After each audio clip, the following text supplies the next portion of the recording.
Welcome to the Man Cave Podcast, where motivation is a must and accountability is an expectation.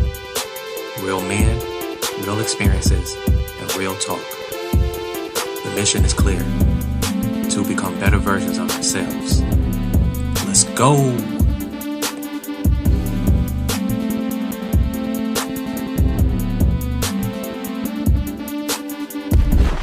Yo, welcome back to the Man Cave. It's your boy Jay. And I'm your boy Mike. And as usual, we got another good one for you, a hot topic, and it's income stability. Boom. So let's get to it. Let's do it, man. I want to say this, though. Income stability, listen, every level that you reach in life, you can always be in that mindset of not having enough. So, with that being said, start it off, man. Everybody's different, right? And everybody's goals are different. So this is just a template for what we think you should follow when it comes to in regards to income. From our personal preference, and I'll speak from my perspective first, one thing, you can never make enough money, right? Because as you go up in the chain, I call it the food chain or the money train. Uncle Sam gonna get his, right? So as soon as you get into the six figures and things like that, it sounds good, but once you get those checks back, you'll see that Uncle Sam is definitely getting his. Well, I thought Uncle Sam was my dad. Yeah, I'm Uncle like, Sam Uncle get his Sam too.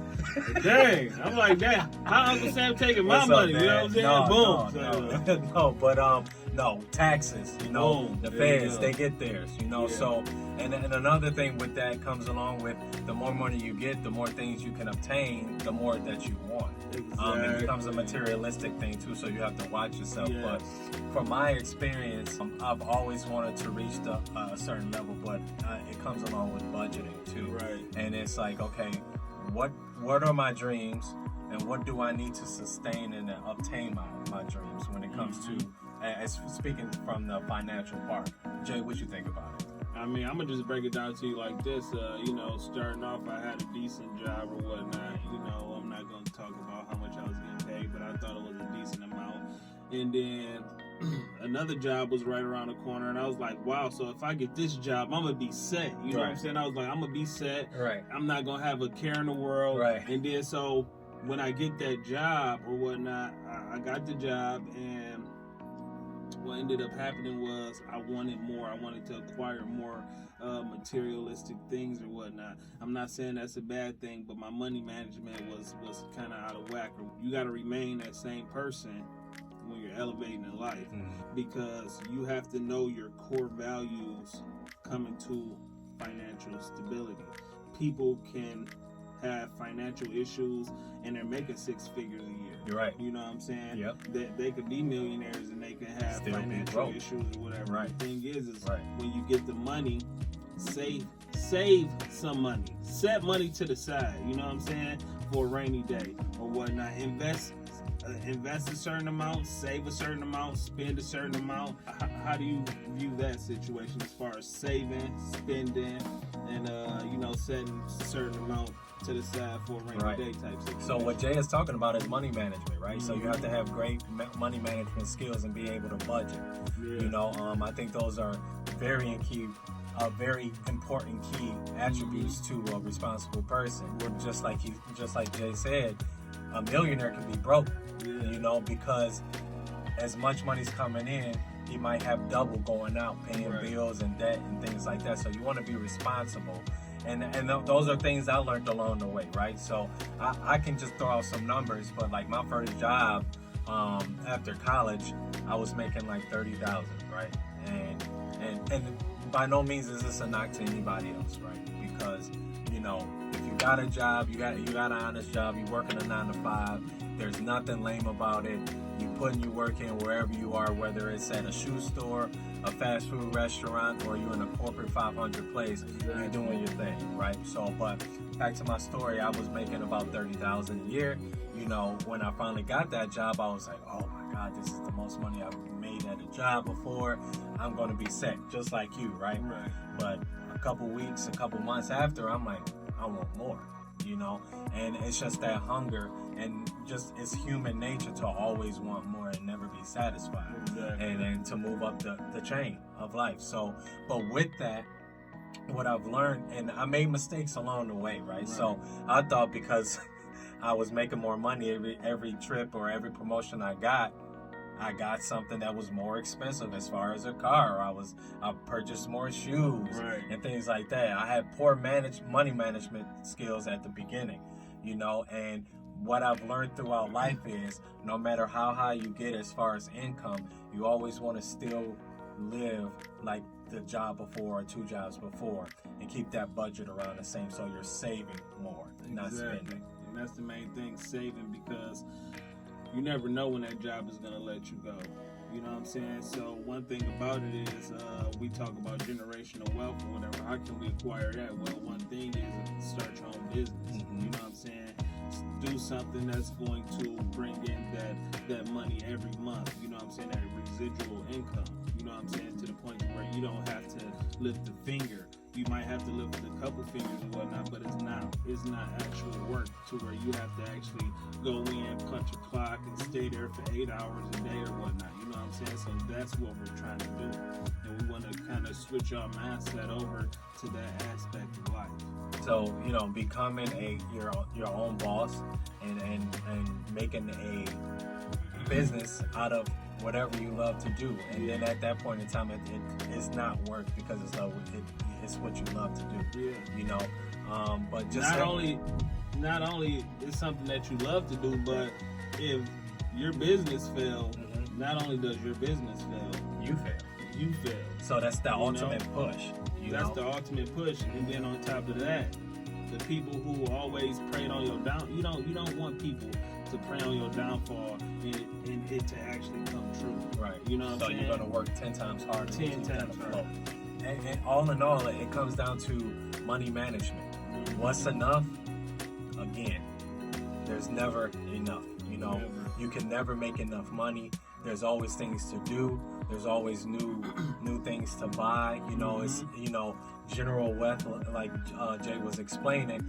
If you want to, just continue to save for your kids, right, and their kids and their kids' kids and things like that, so you can build that long range of wealth. You know, so I want to say one thing though, as y'all go out and y'all get these better jobs, these better careers or whatever, you know, and this money start coming in, one thing you're gonna notice is this: you're gonna get all of these materialistic items or whatever, and you're still not gonna be satisfied. You're not gonna be satisfied. You're not gonna be happy. So one thing about it is materialistic things, it will satisfy you for a brief moment, and then after that, you're off looking for the next best thing. Yeah. So my thing is you want to mentally be happy. You want to mentally be satisfied with your life. Until you reach that, you will never be satisfied with anything. You know what I'm saying? With that being said, make sure that the career path you choose, whether it's an entrepreneur, whether it's working a 9 to 5, make sure that it fulfills you, right? Don't just chase that dollar sign, you know, and that's very important.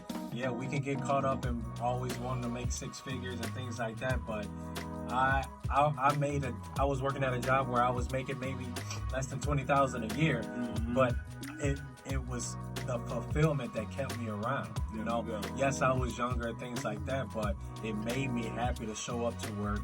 No matter how bad the day was, I loved going to work, you know. So make sure you're fulfilled, because that money, just like the materialistic things, because money is materialistic.